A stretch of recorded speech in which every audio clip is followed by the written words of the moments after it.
My job is to just inform our fellow Black business owners about the resources that are available through your federal government. So one of the main programs that we're going to talk about this evening is the Economic Injury Disaster Loan Program. So if your small business is in a declared disaster area and has suffered substantial economic injury, your business may be eligible for an economic injury disaster loan. Substantial economic injury means the business is unable to meet its obligations and to pay its ordinary and necessary operating expenses. So just to give you a quick note that Governor Newsom about 2 weeks ago requested the entire state of California, so all counties within the state of California are eligible for the economic injury disaster loans as a result of COVID-19. Now, economic injury disaster loans provide the necessary working capital to help small businesses until normal business operations resume. Now, the U.S. Small Business Administration offers low-interest economic injury disaster loans to small businesses, small agricultural cooperatives, small aquaculture businesses, and private nonprofit organizations impacted by the loss of revenue due to the coronavirus or COVID-19. And our SBA administrator, Javita Carranza, made the loans available in response to COVID-19. Now, one of the things you've probably noticed when you look at press releases, our administrator actually dated the declaration as of January 31st, 2020. So if you notice that even in February, you had some events canceled, or even in March, especially as things started to peak, where you saw events canceled, sales dropped, those are all parts of the COVID-19 declaration. Now, using my law school background, I always kind of use a but-for test. So one of the things that we always say is, but for COVID-19, and I had the pleasure of presenting at the Maximum Reach for Economic Equity on Saturday, and I kind of mentioned about, but for COVID-19, you look at a number of events that were canceled. But for COVID-19, you think about a drop in sales. You think about canceled contracts. All those are direct impacts of COVID-19, and thus they are eligible for the Economic Injury Disaster Loan Program. Now, economic injury disaster loans are available to small businesses, again, small agriculture co-ops, small aquaculture businesses, and most private nonprofit organizations. Examples of eligible businesses would include businesses directly impacted by the disaster, businesses that offer services directly related to the businesses targeted in the declaration, and then other businesses indirectly related to the industry that are likely to be harmed by losses to their community. Now, the purpose of economic injury disaster loans are to help meet working capital needs caused by the declared disaster and to help pay financial obligations and operating expenses which could have been paid had the disaster not occurred. Again, that but-for test. That would include fixed debt payments, payroll, accounts payable, etc., and also any extraordinary expenses caused by the disaster.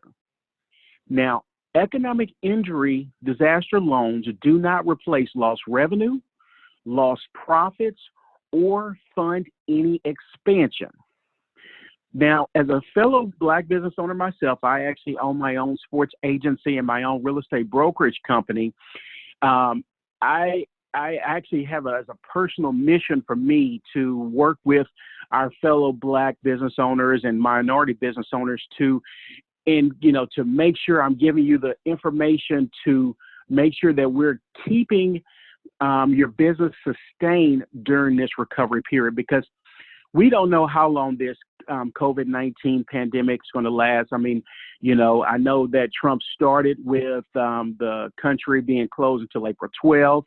Then it got extended till April 30th. We don't know. It might be extended even further out. So the one thing what's very important as a business owner is to be extremely proactive in applying for any federal programs that are available. Now, with the economic injury disaster loan, all our loan amounts and terms are set at 30 years, and they're based on each applicant's financial condition. Now, the reason why I point out this 30 years is that one of the criteria, in addition to the credit history, is repayment ability. So by being able to amortize the loan over 30 years, it makes it much easier for you as a business owner to be able to meet that criteria for repayment ability. Case in point. So let's say we have a business that wants to borrow the $25,000 unsecured, and we'll get into the maximum thresholds as well. But let's say that you want to borrow $25,000.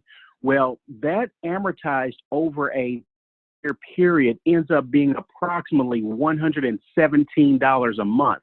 Now, also keep in mind that there is a 12-month deferment on all of our loans, and it's a fixed rate at 3.75 for businesses. It's a fixed rate at 2.75% for nonprofits with that 1 year deferment. So the one thing that I, again, encourage you to be proactive is realizing that if you get these funds and start keeping your business sustained, you're not going to have to worry about making your first payment until April or May of 2021. Now, economic injury disaster loan assistance is available only to small businesses when SBA determines they are unable to obtain credit elsewhere.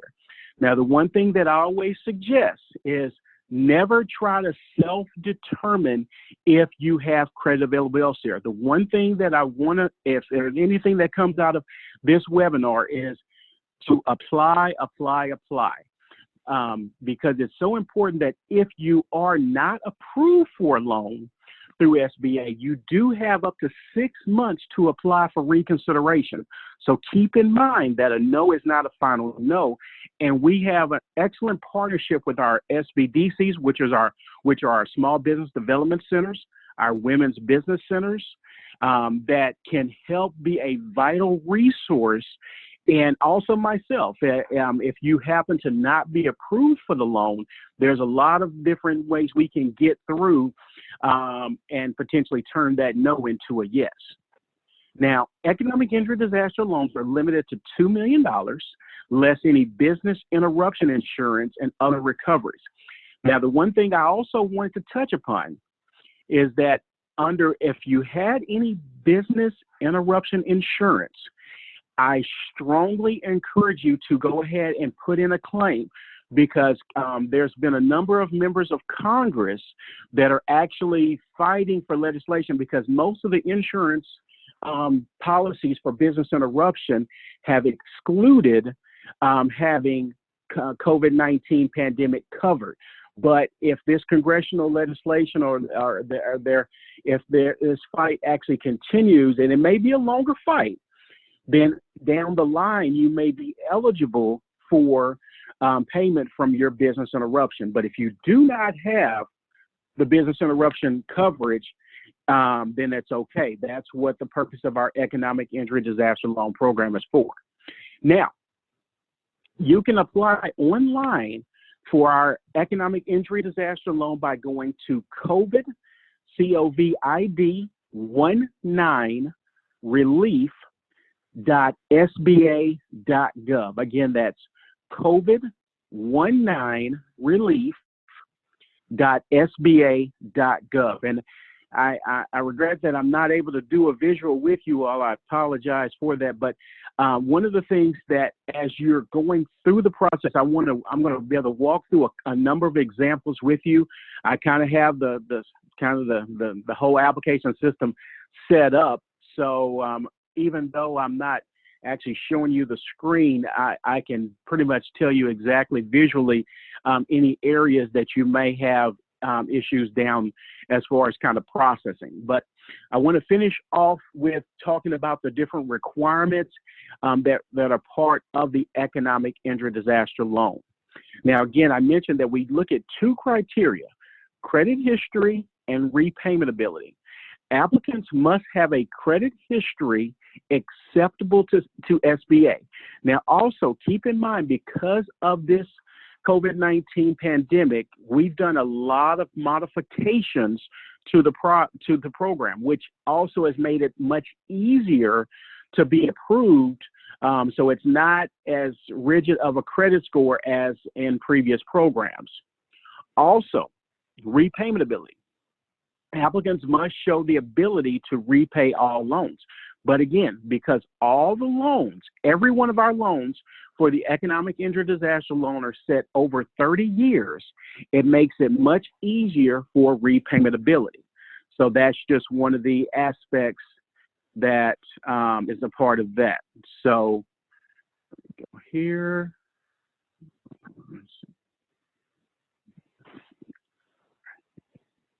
Give me 1 second. I kind of lost my slide for a second. All right. Here. Okay. So now I also want to mention about the collateral requirements. So any of our loans that require over 25, that are over 25,000 would require collateral. Now, we do understand that most of the county offices where title is transferred are now closed due to COVID-19 pandemic. So one of the things that SBA has looked into is alternate forms of collateral, such as taking a security agreement in furniture, fixtures, machinery, equipment, inventory, the like. So it's not always going to be real estate, as the first available collateral. It could be other forms of collateral. Now, SBA will not decline a loan for lack of collateral, but does require borrowers to pledge what collateral may be available. Now, in determining economic injury disaster loan eligibility, there's a 4-part test that SBA looks at: location, business activity, size, and whether the business is independently owned and operated. So for location, the applicant business must have a physical presence in the declared disaster area. An applicant's economic presence alone in a declared area does not meet this requirement. So case in point, so let's say, and I think this was a number of questions that was on the maximum reach for economic equity. If you have a home office, that is a physical presence because you are operating out of your home, and under under the IRS guidelines, that's acceptable. Under SBA standards, that's acceptable. However, the physical presence, so merely having a PO box in the disaster area does not qualify as a physical presence. But if you do have a home office, that is considered tangible and significant and would qualify. Business activity. The primary industry of the applicant and its affiliated group must be an otherwise eligible activity for the applicant to be eligible, regardless of the nature of the loss activity. Primary activity based on revenues the year preceding the disaster. Also, the loss activity has to be the activity for which the loss is being claimed must be eligible. Size. The size of the applicant alone without affiliates must not exceed the size standard for the industry in which the applicant is primarily engaged. So one thing that you'll probably see, or you've probably heard of in the industry, is NAICS codes. The one thing that I would encourage you to do is that because of the new streamlined application process, and as we go through our couple of it's very much easier to apply because it asks simple questions. Is your business 500 or less employees? And it pretty much makes you eligible. Now, the applicant combined with its affiliates must not exceed the size standard for either the primary activity of the applicant alone or the primary industry of the applicant and its affiliates, whichever is higher. Lastly, we look at whether the business is independently owned and operated. So it has to have a substantial business risk. The principals must have a business risk resulting from investing in facilities and equipment and by incurring ongoing expenses which must be paid regardless of whether the operation generates a profit. E.g., a crew member on a fishing boat would normally not be eligible. However, due to different modifications on the COVID-19, independent contractors are now eligible to apply for the economic injury disaster loan. So if you are a barber, if you are a lawn care professional, if you are an Uber driver, you are eligible to apply for the economic injury disaster loan. Also, free from significant control. The applicant business must be free from significant control by other concerns, e.g., the customers or the businesses that pay for its services. Also, again, these are a number of modifications have been made, but merely filing a Schedule C with the federal tax return does not qualify the individual as an independently owned and operated business. Now, because we made so many different changes to the program, what I want to do is actually go through a sample application, and as you're going through it, hopefully you can actually follow me on the screen, even though you're not able to see it. If you can kind of get on your laptop and do it at the same time, if you open it up as an additional tab. So I want you to go to COVID-19 relief. SBA.gov,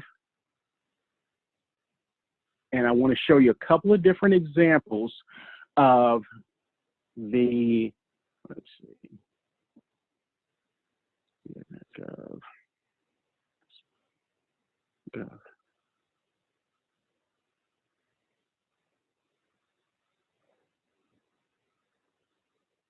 I'm just trying to get everything up on my system here so I can show you and walk through the process with you.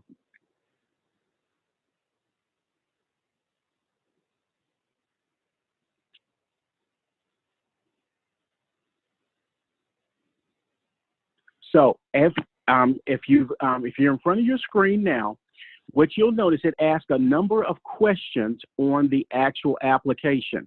It asks, is your business, one of the questions is your business 500 or less employees? And it also has a couple of different ones where I want to get exactly to the wording on it.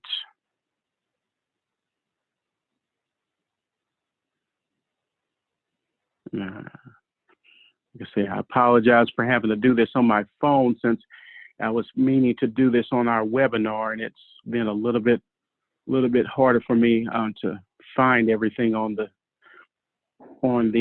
page. Let's see.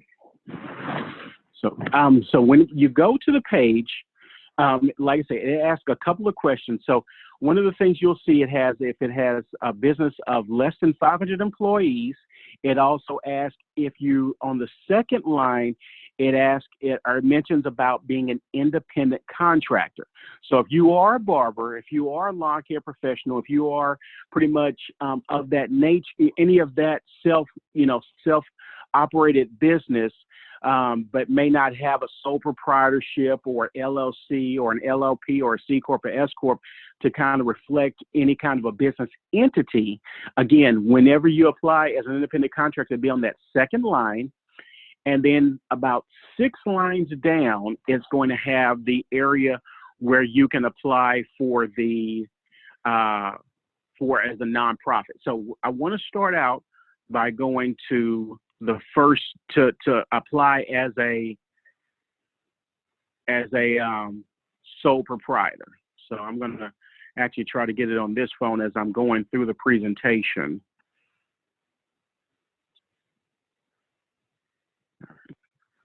And as we're going through things, if you feel like you need to ask any questions, feel free to stop me at any time, and I'll be able to address any questions that you may have, because that also will help in putting together the application, everything like that.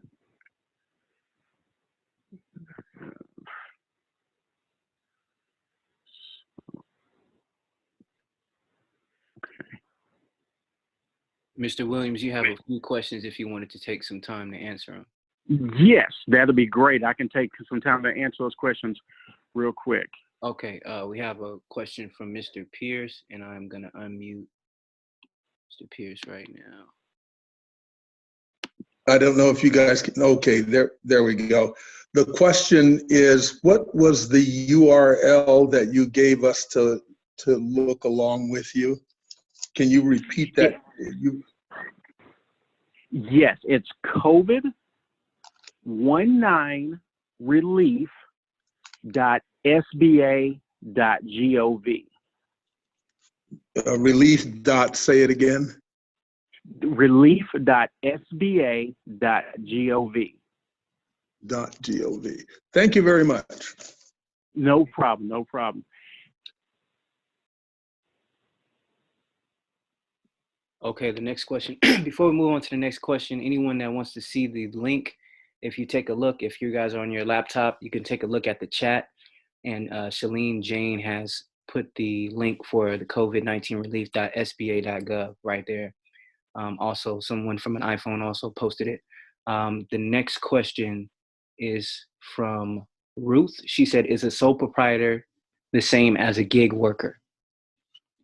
Well, a gig worker would most likely fall in under independent contractor.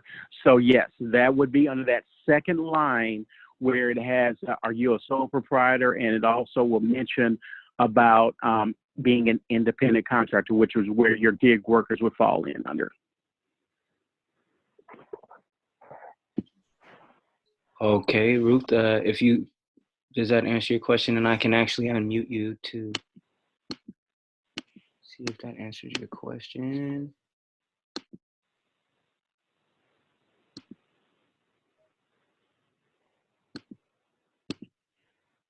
Because if you look on here, it says applicant is an individual who operates under a sole proprietorship with or without employees or as an independent contractor. So that as a gig worker, that is the area that that's the radio button that they would choose. I'm finally have it up in front of me. I apologize for it taking a little second for me to get it up so I can actually go through it with you. Okay, we have one more question. I'm sorry, I can't pronounce this name. Aroso Overland. I'm unmuting you. Give me one second. Thank you.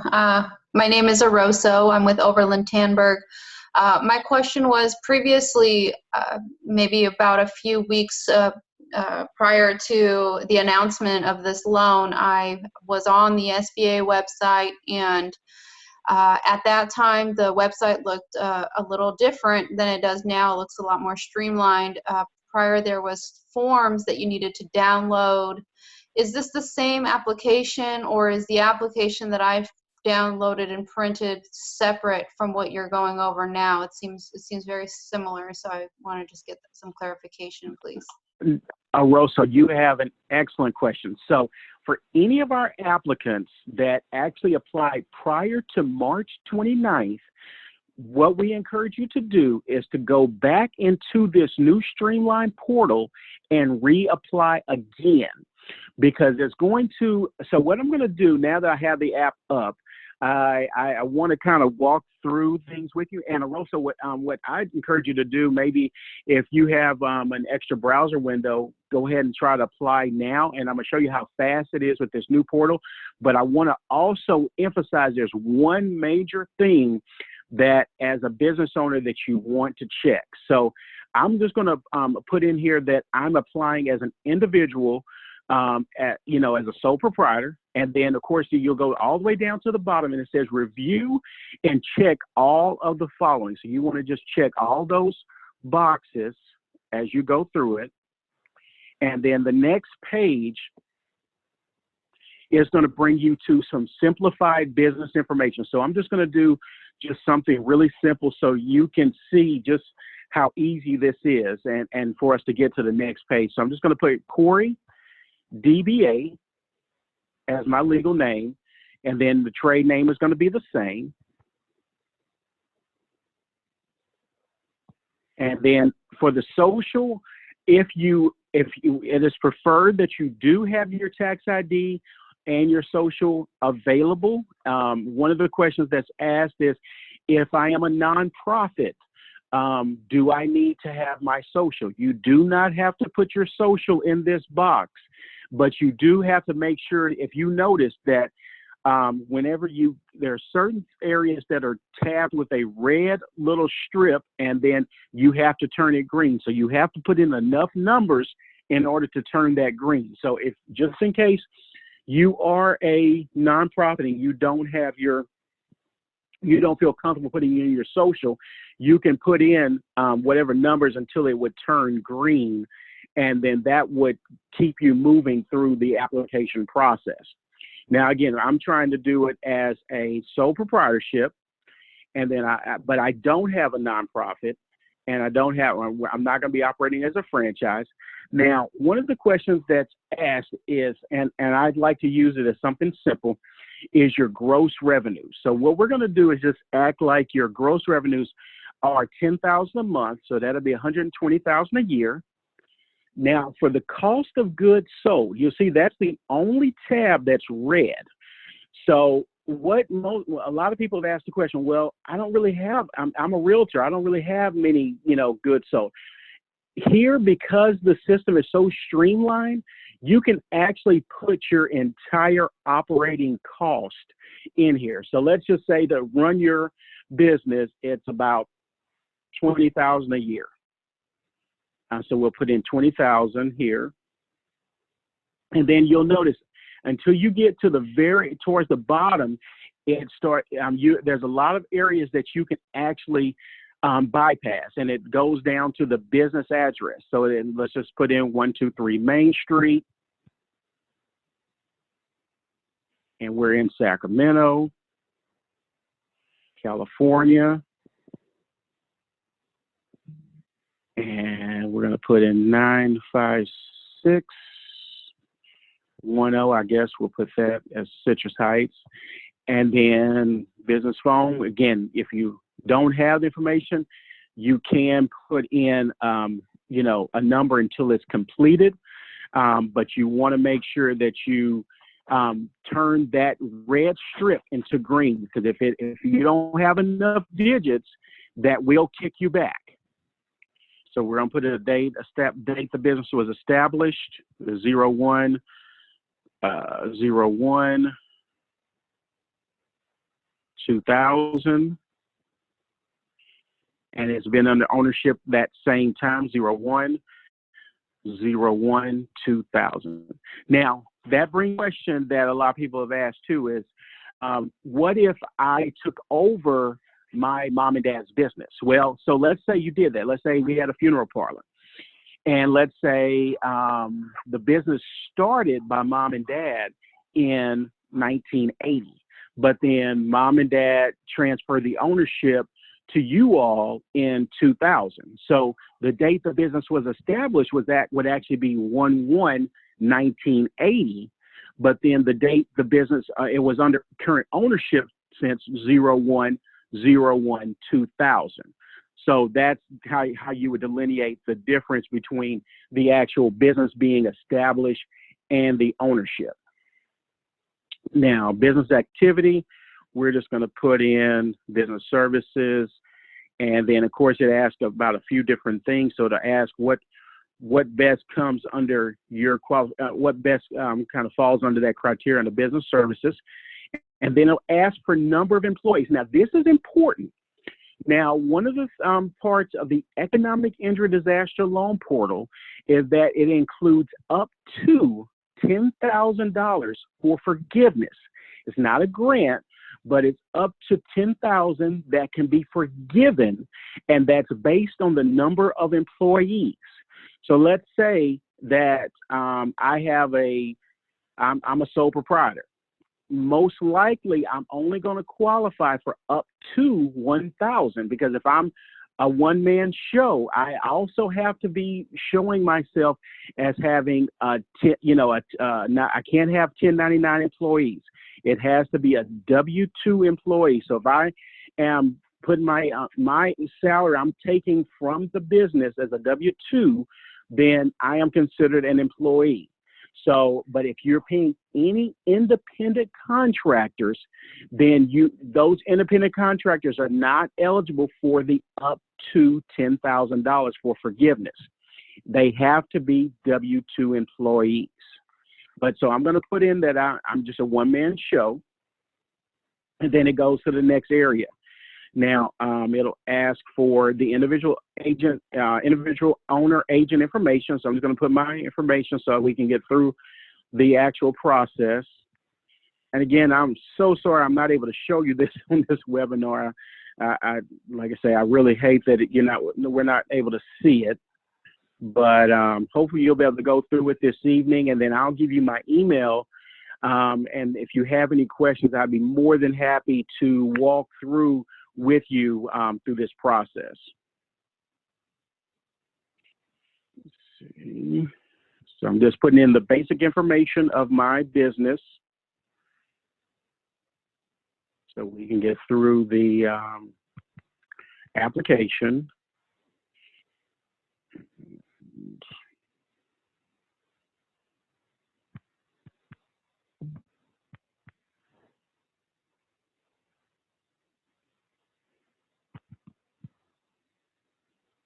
I want to get to the one part that is very critical with this new application procedure. So after you put in the ownership information, then it'll go into the next and last tab, which is any additional information. And of course, you want to answer these questions honestly. But the most important thing on the page 3, it has a tab that says, I would like to be considered for an advance of up to $10,000. So if you applied prior to March 29th, this tab was not available. So that's why it's so important to go back and reapply and get a new application number and make sure to check that box that says, I would like to be considered for an advance up to $10,000. But now keep in mind, this is based on the number of employees. It's approximately $1,000 per employee. So if you have 10 employees, most likely you're going to get up to $10,000 in EIDL forgiveness. If you have one employee, it's up to $1,000. And if you're a sole proprietor, you're not reporting your income as a actual W-2 employee, you may not get any portion of the loan forgiven. But now keep in mind that this loan is a 30-year loan with a 12-month deferment. So even if you don't get any portion of the loan forgiven, you're not making your first payment until April or May of 2021, and it's a much easier payment because it is stretched out over a 30-year period. So with that, I'm going to open up to a few more questions if we have any, Albert. Okay, we have a question from user. They didn't put their name, but they said, what about self-employed sales people? Can we apply? Yes, as self-employed salespeople, like realtors, they're treated very similar to barbers, lawn care. You are an independent contractor because you're working under a broker, so you are a 1099 employee. So yes, you would apply as an independent contractor. Okay, perfect. Clarissa?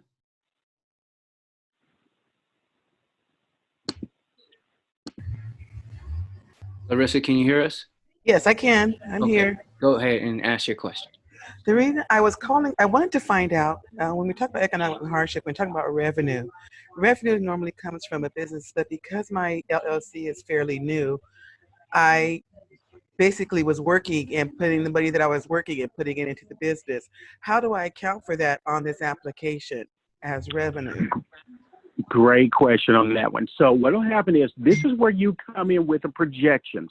So you said your business was relatively new. So what did it start like in 2019, or even did it start this year?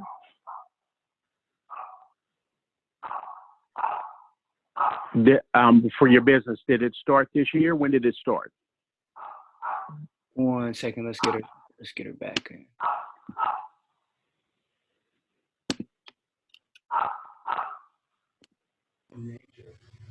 Hello. Oh, so I got muted. I'm sure. I don't know how. Sorry about that. But it started a couple years ago. But I've been working more so on like business plans and getting things started. So I really haven't been generating a lot of revenue yet, and it's in the field of real estate. That's okay. So what will happen is this is where you can put in your projections. So a lot of times, especially with our startups, what happens is, as business, you know, it's always some slow months and things start to pick up. But now, for COVID-19, things have slowed down, and some of the anticipated revenue, like you may have been, you know, about to, you know, peak and have, you know, super revenue or extreme revenue in April, whereas for COVID-19, you were expecting 20,000. Now you're only going to get maybe 5,000 or even less than that potentially. So again, it's about projection. So in that situation, if you feel like your gross revenues are not where they should be, you can always use projections as your gross revenue, and that will help our loan officers put together your economic entry, because you're not going to put in what you're requesting for your actual loan amount. Our processing center will determine that loan amount. So in a situation like yours, what I would do is project what you think you would be making over that 12-month period had COVID-19 not occurred. Okay, thank you very much. No problem. Okay, we have a question from Chris. Chris says, when will an individual receive funds if approved? Yes, so our goal is to get funding within 7 to 10 business days. Now, also keep in mind that this is a nationwide pandemic. This is the first time in U.S. history that all 50 states and all U.S. territories have been declared. So, which includes Puerto Rico, Guam, American Samoa, the U.S. Virgin Islands, etc. So we have been inundated with a number of applications. We have approximately 3 million applications in the system, and we're getting hundreds of thousands per day. Because when you think about the small businesses in America, it's a number of small businesses. So the one thing that I would strongly encourage you to do is be as patient as possible. But again, if you have not applied using the new streamlined portal, the first thing I would do tonight, if you applied previously to March 29th, please reapply again using the new portal. And then also, once you complete that application, it will give you an application number at the end of your actual process. Please write that number down. And then if you haven't heard anything within about, let's say, 5 to 7 days, I'm going to give you my email address, which is Corey, C-O-R-E-Y, and Alec, you can go ahead and type it into the box. Corey, C-O-R-E-Y, .Williams at SBA.gov. Again, that's COREY .Williams at SBA.gov. Now, when you actually email me, I will need that application number.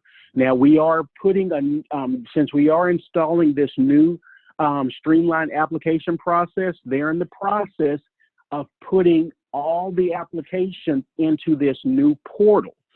So there is a chance that it could take a little longer to be put into this portal, but I'll keep track of the as it's kind of getting updated. And if there's any new updates, what I may reply back and say, well, I don't see it in the system right now, but check back with me 2 days from now, and let's see if there's a new change. But I am doing my best to make sure to check as many applications as possible to see any kind of status update. And then, but again, if you do email me, I will need that application number. That is very critical. Now, if you happen to skip it or accidentally not write down that number, you can, Alec, you can put in the chat box our customer service phone number, which is going to be 1-800-659-2955.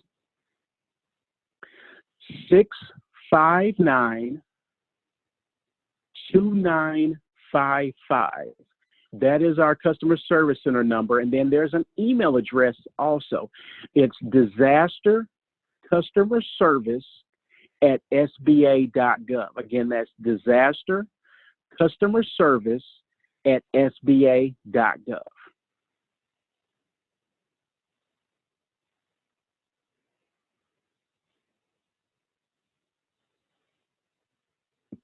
Okay, we have another question from Jim Anthony of Urban Excellence.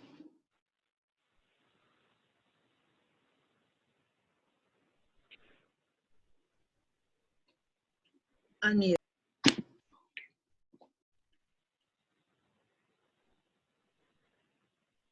Our organization, I work with several organizations that are nonprofits, and nonprofits don't have ownership. No one really owns a nonprofit. They control them, they lead them, they steward them, but they don't own them.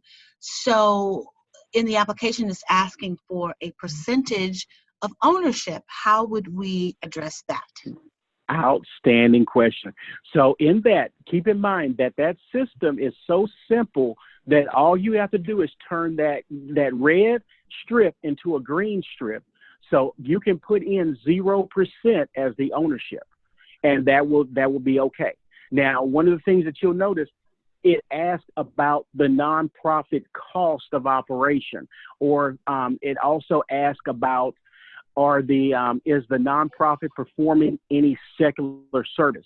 We have made another modification. So now churches do not have to be performing any kind of a secular service to be eligible for the economic injury disaster loan. So again, a lot of times people, with churches, they may operate food banks, or they may operate a clothing store, or some of these mega churches own franchises of like McDonald's and different things like that. So it doesn't have to be a secular purpose anymore. So again, all churches now, we encourage them to apply. And for that ownership interest, you would just put 0. And thank you. And then the follow-up question, cost of goods sold, that's more for profit business. So would that be 0? And then there's I think it was operating expenses. That's what typically shows up on a balance sheet for a nonprofit. Am I correct in assuming that? You are correct in that, and putting that there. Yes. Thank you. Thank you.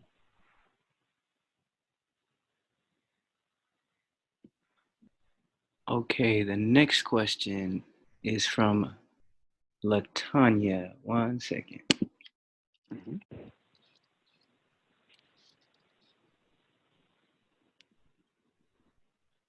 LaTanya? Hi, thank you, Larry.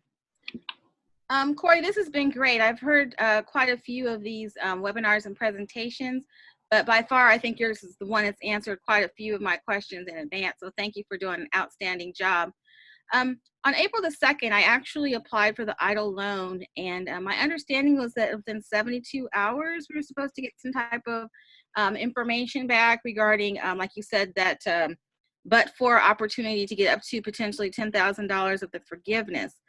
So I'm working on, I think, my 4th or 5th business day at this point, and I haven't heard anything.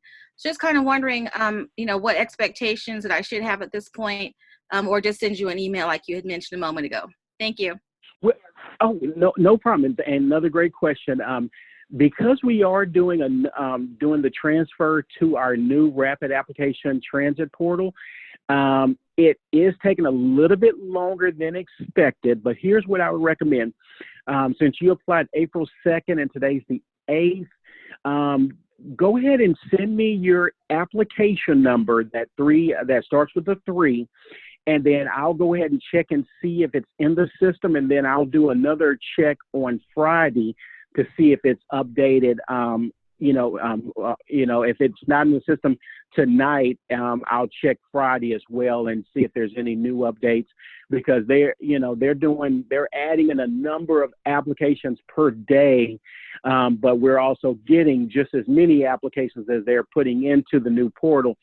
So it is a little bit exhaustive right now. So the only thing I would encourage you to do is just be as patient as possible, but kind of use me as your resource to keep you updated until you hear from your loan officer. Sounds great. And can I also just give a little bit of advice for people who are doing the application now? Sure, definitely. Yes, I would recommend that as you all go through each page, that you actually make a picture of the page. So at the end, you will see, everything is all together, and you can have an opportunity to photograph that too. But I think that it might not be a bad idea just to kind of keep a record of everything, because you never know if the system is going to crash as you go between pages. And it's just good to have, as business owners, we want to have, good records anyway. And then as I experienced when I push submit, I did not receive everything in my inbox saying, this is a review of what you did. So just as a backup, I strongly recommend that you all photograph each page, including the end of the page.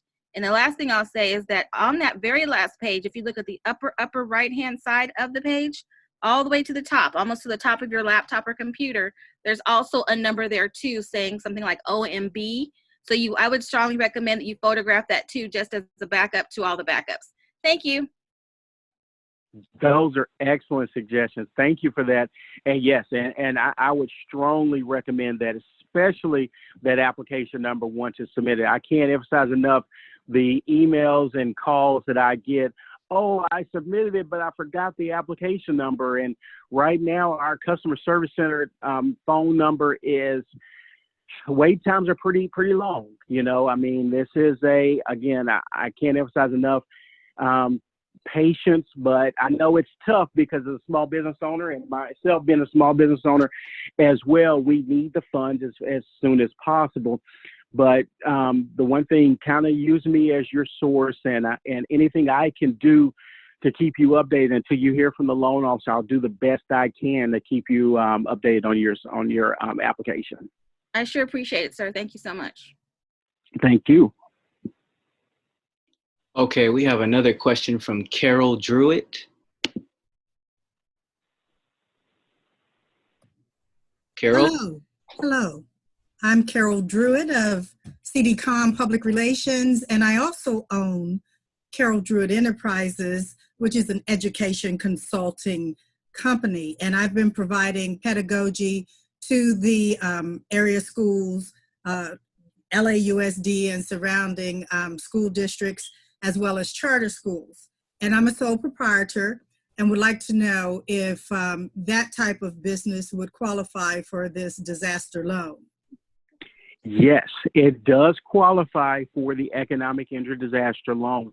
So, and it sounds like you may have, so do you have a nonprofit and do you have a sole proprietorship as well, or is it just all for profit?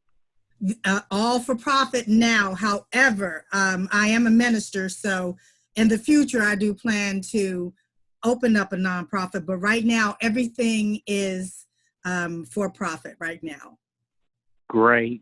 Yes. So yes, you are eligible for the economic injury disaster loan. So I would strongly encourage you to put in your application as soon as possible. Hopefully tonight after our presentation. All right. I will. If it's not tonight, it will be soon. But I thank you for your encouragement and for also establishing this forum and giving us this information, Corey, and hope to have a future relationship with you. Definitely. I look forward to more webinars, and hopefully my link on my end won't default like it did. So I apologize for me not being able to do a visual presentation, but I'd love to come back and do another presentation later on. Well, we're getting the information. Thank you. I appreciate it. Oh, you're welcome. Perfect. Yes, we would definitely love to have you back again, Mr. Williams. We have another question from Kim's Farmers, excuse me. Kim's, are you there? Yes, I'm here. I don't have video. So my question was, if you do the economics injury disaster loan, you're not eligible for the Paycheck Protection Plan or program. Is that correct? Outstanding question. Actually, you can apply for both. So as a public information officer for the Office of Disaster Assistance, our program is the Economic Injury Disaster Loan Program. But I do want to take about 2 or 3 minutes now to discuss the Paycheck Protection Program, which is what you'll hear, the 3 Ps. So the Paycheck Protection Program is a little bit different program. It's actually run by our SBA 7A program, and it's funded by banks. Now, here's my recommendation. A number of banks that are not allowing you to apply for the PPP if you do not have a banking relationship with them. So the first thing I would recommend is go to your local bank and see if they first have the PPP program available to you as a customer of that business, a customer of that bank.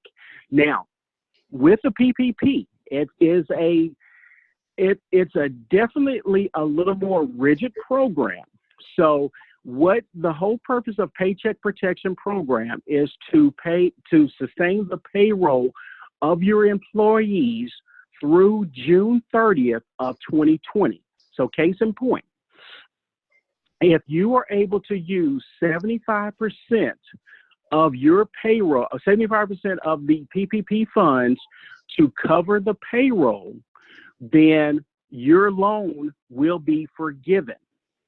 But there are strict guidelines. Keep in mind, these are banks that are funding these programs. So it's a little bit stricter because with our economic injury disaster loan, all the loans are directly funded by the U.S.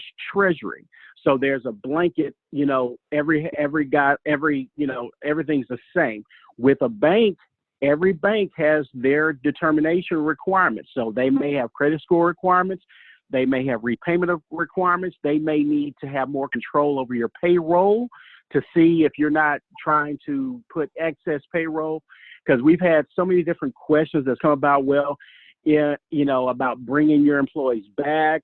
If they already have applied for disaster and employment, can you hire new employees? One of the things what we might do, Alec, and I'd recommend in our next actual presentation, I'd like to loop in someone from our district office who can talk about the Paycheck Protection Program. I know a lot of the inner workings of it, but the main thing that I do encourage you to do is apply for both the Paycheck Protection Program and the Economic Injury Disaster Loan. However, keep in mind that you have to go through your bank or through another bank in order to apply for the Paycheck Protection Program. There is a link on the SBA.gov website that I think it says PPP approved lenders, or if you just Google SBA PPP lenders, it should bring you a list of all the approved lenders that are approved for the Paycheck Protection Program. But yes, great question.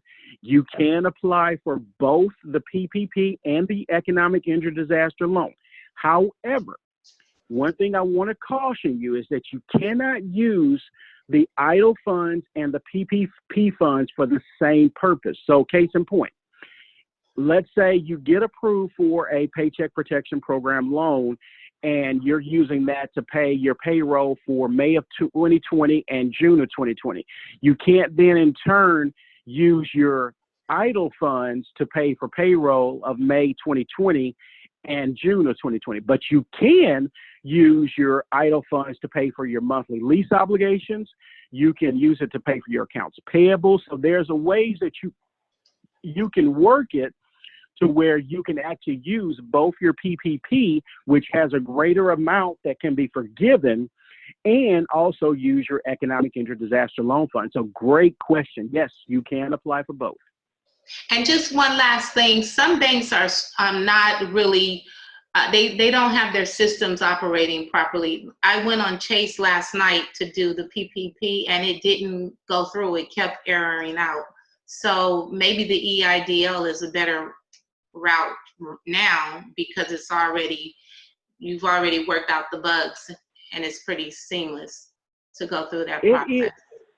Yes, and great point. A lot of the banks, in fact, there was a story today on NBC. A lot of the banks are reluctant to do the PPP because there's so much of the loan that can be forgiven as long as you meet the criteria. So the one thing that I would really strongly encourage you, if you do apply for the PPP loan, look first to the bank that you have a relationship with. Second, understand the program. If you do not use 75% of the PPP funds you're approved for payroll purposes, that loan is not going to be forgiven. So understand that you have to use 75% of the PPP funds in order for the PPP to be forgiven. So it is very strict criteria. So make sure, again, I do encourage you to apply for both. Especially if you have a banking relationship with one of your banks to where you can do it, but you want to make sure that you read the fine lines about, about the PPP, because there is a big difference between it and the economic injury disaster loan program. Okay, perfect. This is some excellent information. We have a few more hands up. Mr. Pierce. Thank you, Larry. That sounds like you. Is that who that is? Yes, Larry? sir. Yes, sir. Thank you. Listen, I have a very simple, easy question. I think I may know the answer. It is regarding 501c6s. Are they eligible like chambers of commerce, at which I was just elected? Yes, go ahead. Yeah, no, great question. So right now, we are encouraging all chambers to apply for the program. Now, one thing you've probably seen in the news is that the U.S. Chamber Association, I believe, at this time, even though the portal is showing that that all chambers can apply, there is a situation right now where some chambers are deemed to not be eligible. Only reason being is that if the chamber is involved in marketing or lobbying activities, and strong lobbying activities, it is a potential that could make them ineligible. However, because the U.S. Chamber Association is fighting, really hard to get the chambers eligible, I would recommend going ahead and putting in that application, because as we're making modifications to the program in response to COVID-19, chances are that chambers will then be eligible, and it's better to go and have an application in the system now than waiting until the change has been made. Very good. Thank you so much. I'm enjoying this webinar. Thank you.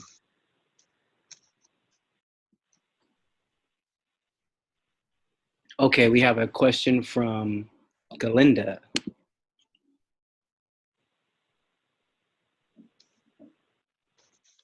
Galinda, are you there? Glenda?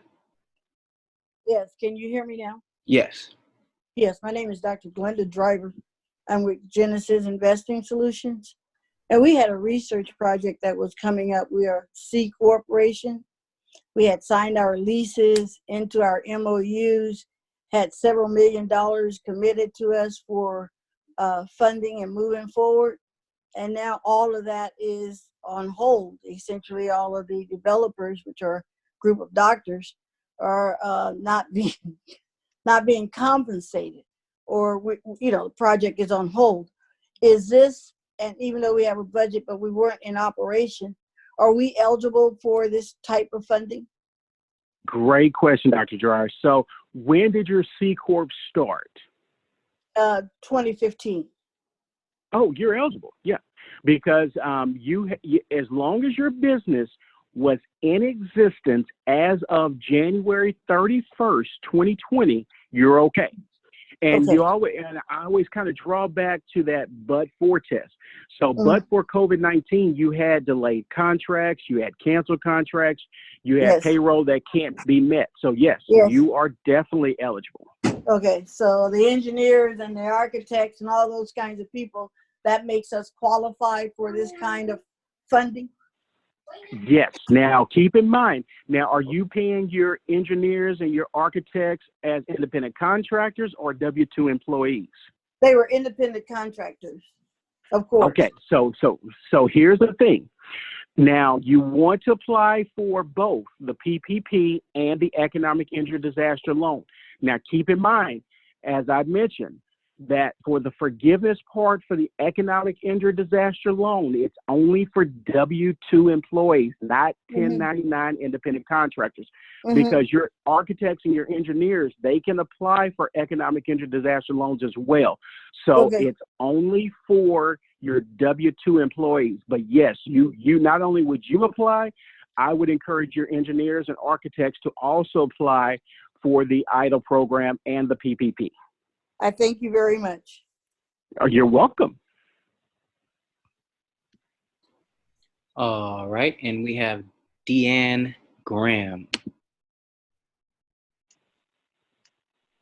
Hi, thank you. Yes, I want to go back to the website you were reviewing with us. I previously applied last Thursday, and I have a question now, as you're mentioning, in regards to the independent contractor, when it asks on the second page, is your business owned by a business entity? If you are a 1099 independent contractor, do you put in that brokerage information, or do you put your information? No. So great question. So what happens is your business owned by a business entity? If you're an independent contractor, you're actually going to put no. You're not owned by a business entity. So you would just put no. You would just click the radio button for no for that question. Got it. And put your personal information in. And then put your personal information. Yes, that would be correct.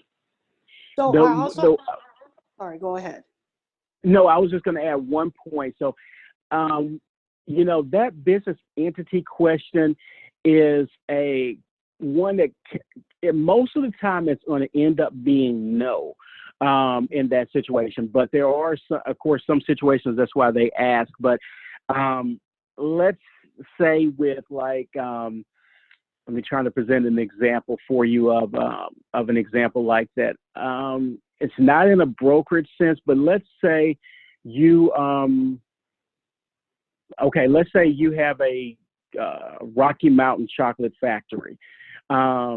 Which is you're an individual franchisee. So one of the things that you would check is, yes, you are. It has a box for franchisee, but then you are you're not.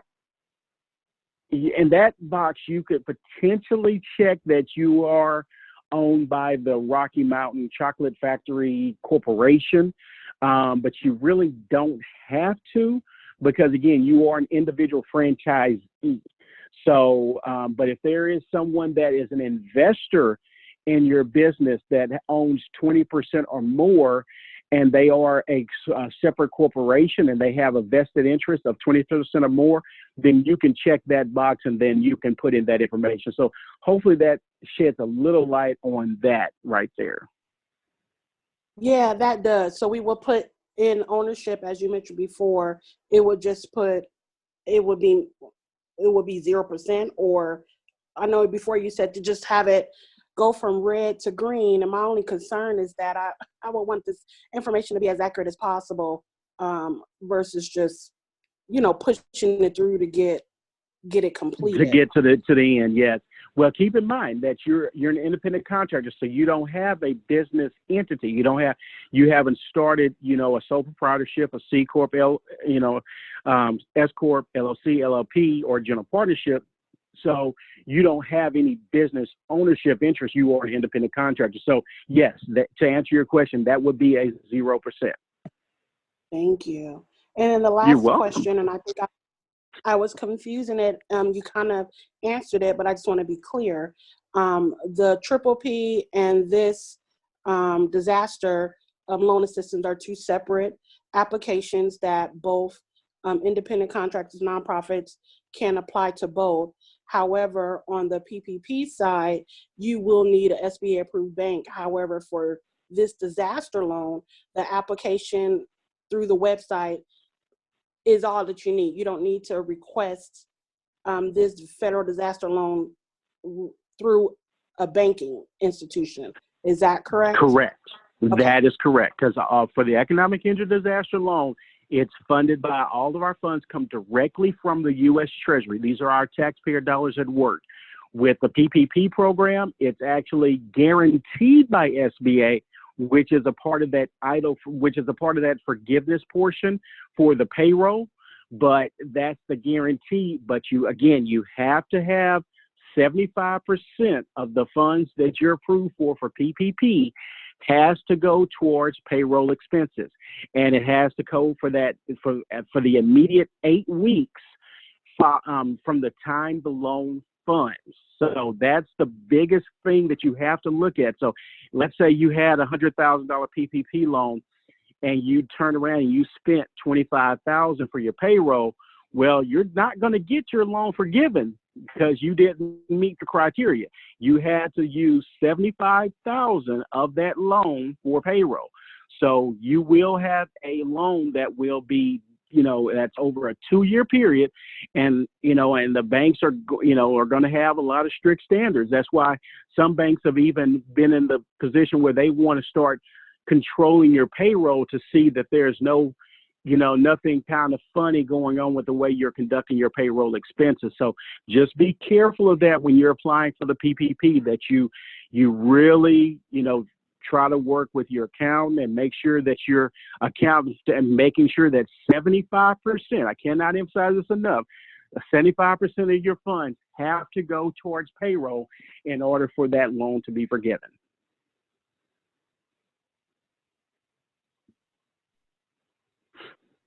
Excellent. Thank you for this information, Mr. Williams. We definitely appreciate you taking out your time to help us. Ms. Deanne Graham wanted to say thank you. She's muted currently. She said thank you for your help. Thank you for having me on. Is there anyone else that has any questions? We're going to give a couple seconds. Maybe if you want to raise your hand or put it in the chat box. We will be doing more webinars. Mr. Williams, would you be interested in coming back and explaining more of the programs that the SBA offers?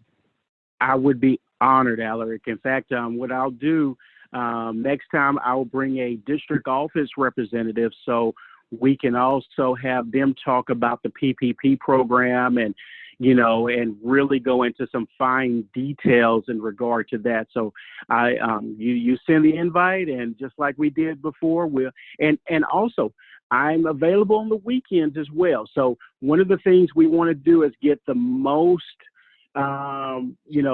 people to get out, to be able to be available. And sometimes in the evenings it may be hard. Sometimes in the mornings it's hard, but even on a Saturday morning, like we did for the Maximum Reach for economic equity, I mean, we can do Saturday, whatever works for you all. But the one thing that I would encourage you to do, share this information with your fellow business owners.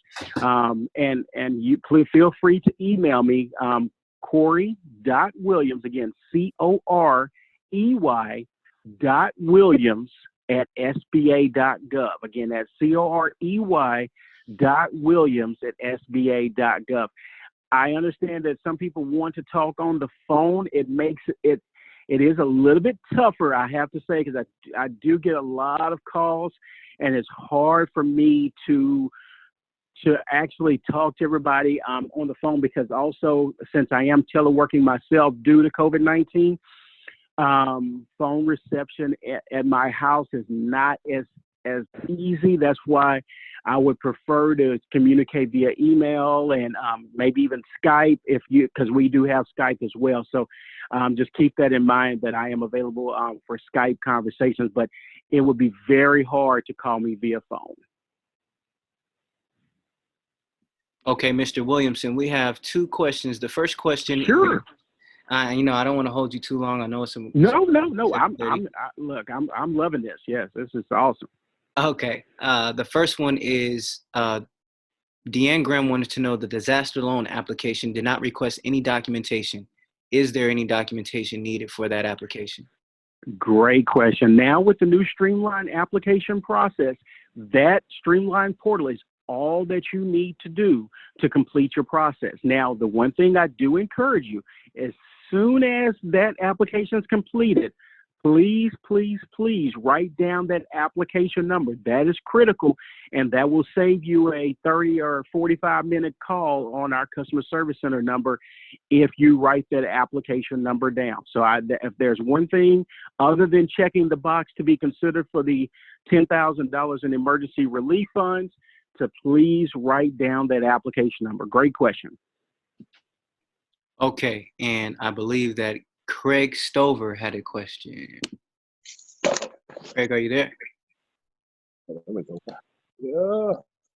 Yes, I did. I'm sorry. Yes, my question was just, could you repeat the website? Yes, it's COVID-19relief.sba.gov. Again, COVID-19relief.sba.gov.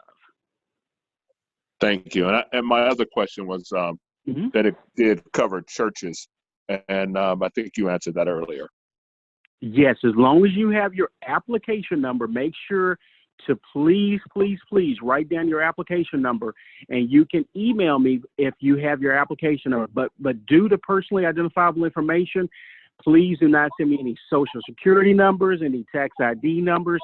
I only will be able to search it with your application number. And keep in mind that with our rapid transfer portal, transit portal, we are in the process of putting all the applications into this new portal. So if you get an email from me and says, oh, just check back with me, it means it's not quite in the system yet, but I will keep kind of monitoring it to see when it is put into the system. Thank you so much for all the information. Oh, you're welcome.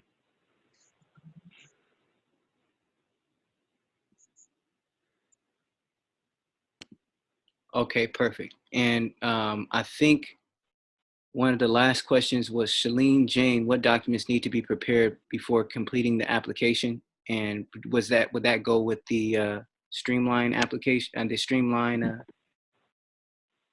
Yes. So with that one, another great question. The entire streamline application process, it includes everything now. So you don't have to actually upload any documents anymore. So again, if you applied prior to March 29th, please go back into the system, COVID-19relief.sba.gov, and reapply.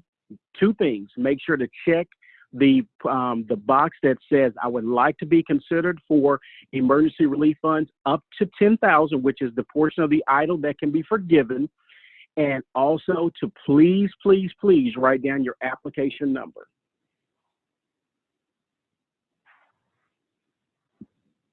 Okay, Oroso has another question.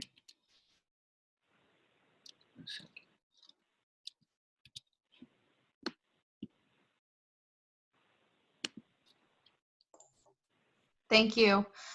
Just a caveat off of the information you gave for the PPP loan. I understand you have to use 75% towards a paycheck repayments, and in order for that to be fully forgiven, you mentioned it has to be done within a number of weeks. Can you reiterate how many weeks you have in order to get that accomplished? Great question. So the Paycheck Protection Program, again, we're going to have another seminar hopefully soon, and really kind of go into more of the minutia of the Paycheck Protection Program. But the PPP is a more of a short-term program in order to keep employees on the payroll through June 30th of 2020. So the expectation is once a bank approves you for the loan and the loan funds, for the immediate 8 weeks or whatever period of time through June 30th, 2020, that is between that period that you have to use 75% of the approved funds towards payroll expenses.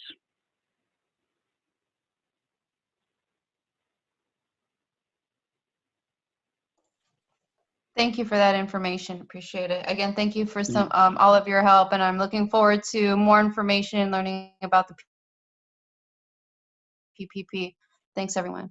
Thank you. Okay, Ruth would like to know, 1 second, let me see if she is.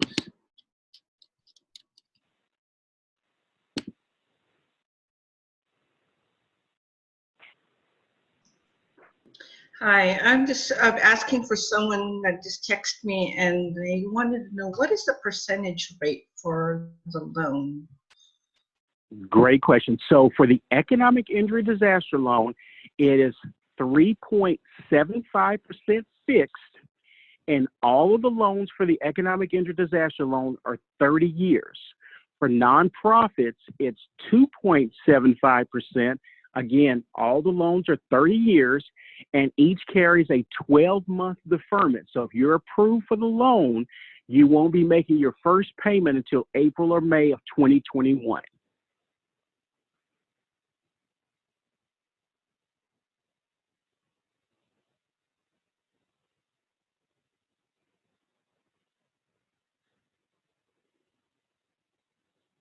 Did that answer the question? Yes, I did. Thank you. Oh, you're welcome. You're welcome. Any more questions, Alan? Yes, 1 second.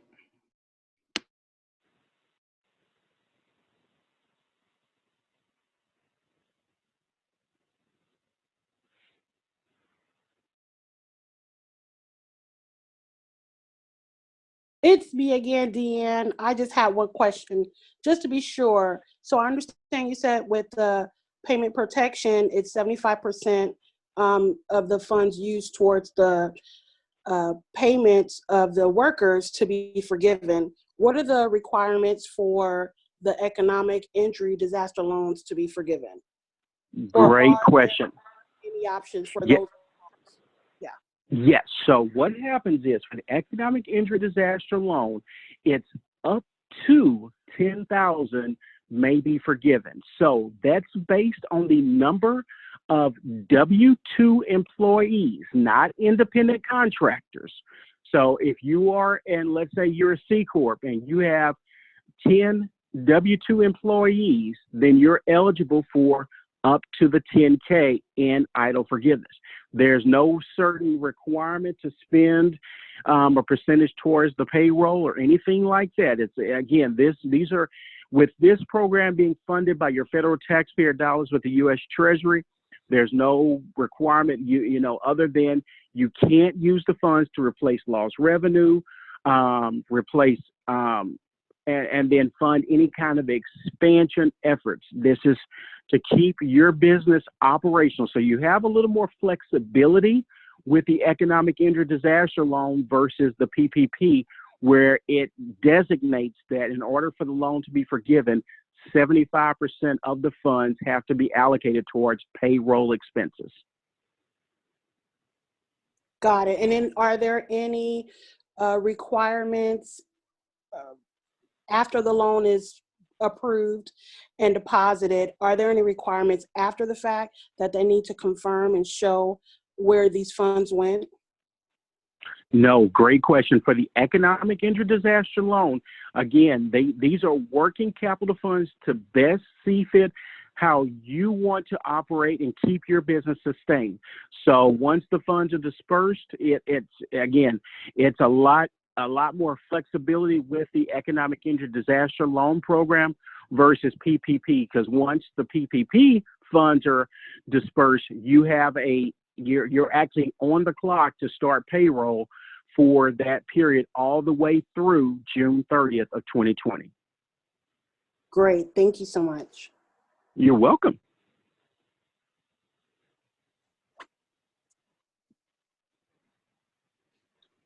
Okay, we have a question from Chris H. What is the approximate wait and approval time for the loan? So we are again shooting, Chris, for approval and funding, hopefully within 2 to 3 weeks. With the new streamlined portal, it has definitely allowed a lot more applications to be processed faster. But again, we are dealing with a nationwide pandemic where this is I hate to emphasize it, but this is the first time in U.S. history that we've had all 50 states and all U.S. territories impacted by one disaster. So this is, so just be patient as much as possible. But again, apply tonight. Please apply, because I did want to mention that as of right now, Congress has a $10 billion cap on the amount of idle forgiveness funds. So again, only on that up to 10,000, there is a $10 billion cap. So once that cap is exhausted, there will not be any idle forgiveness funds. And there also are specific deadlines for the PPP, which are even more strict, because you have to have the funds you have to use funds on payroll between here and June 30th of 2020. All right, perfect. And then we have a question from Angela Williams.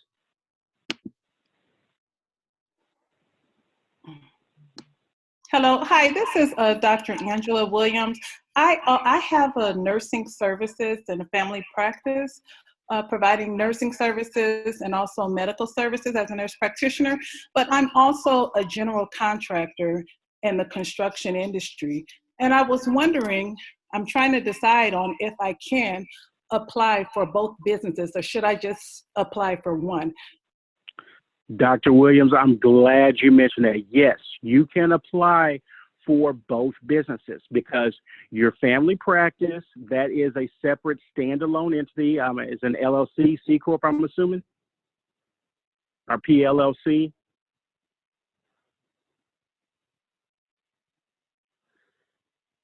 I guess she's muted, but so yes, you can apply for both. And for your general contractor, if it's not a business entity in and of itself, then keep in mind that you would be applying then as an independent contractor. So yes, Okay, you can apply for both. Both are C corporations. Yes, yeah, both are eligible. And in fact, I'm glad you brought this up. I want to bring one point up too. A lot of times with businesses, let's say that you think you might only need $50,000 of working capital, the economic injury disaster loan funds. Well, instead of getting one secured loan for $50,000, you can get two unsecured loans for each company. So you can get $25,000 for your medical practice and turn around and get $25,000 for your general contractor. So you still get the same amount of working capital, $50,000, but you're not having a secured loan. Oh, okay, great. That's great. Thank you for that. You're welcome.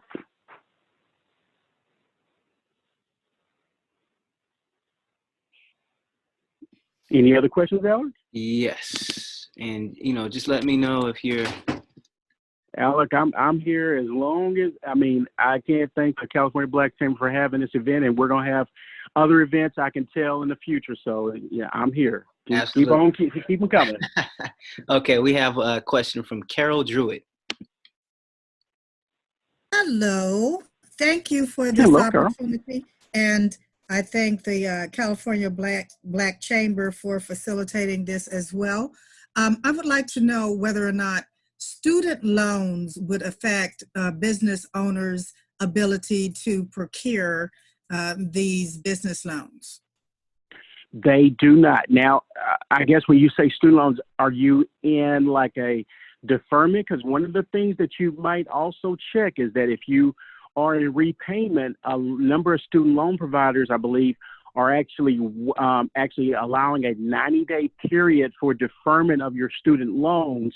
But if you are in a status where it's not current, then that potentially could impact your credit scores, which could have adverse impact. But again, the one thing I would strongly encourage you to do, contact your student loan provider, hopefully tomorrow. Let them know that you've been impacted by COVID-19 and that you'd like to be considered for a deferment period. And most of the student loan providers are given like an automatic 90-day deferment period. So that's the first thing I would do. But if you are and not or have a negative status, yes, that potentially. And is it now? Is it one of the? Is it like? Because some companies like NailNet, after you've already refinanced, that's a different type. But if you have kind of defaulted on a federal student loan, then yes, that could have adverse impact. No, not being in a default status, but I'm just wondering if they would be looking at that criterion to determine your ability to repay the loan. So let's say you are a PhD student and you're in deferment. Would that be okay, or would that be a negative, or would that be a positive? No, that would be okay, because also keep in mind that because all of our loans are actually amortized over 30 years, this is the first time, again, because of the nationwide pandemic, that all of our loans have been set at 30 years. So what that does, that makes repayment much easier. So again, if you borrowed up to $25,000, you're looking at a payment of $117 a month. So it makes it much easier for the loan officers to be able to approve a number of businesses. Thank you. Thank you. You're welcome.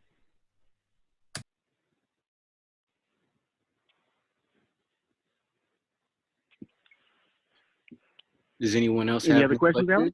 Yeah, I don't see any other questions. No one's hands raised. So we definitely thank you for this information, Mr. Williams. Thank you so much, Alaric.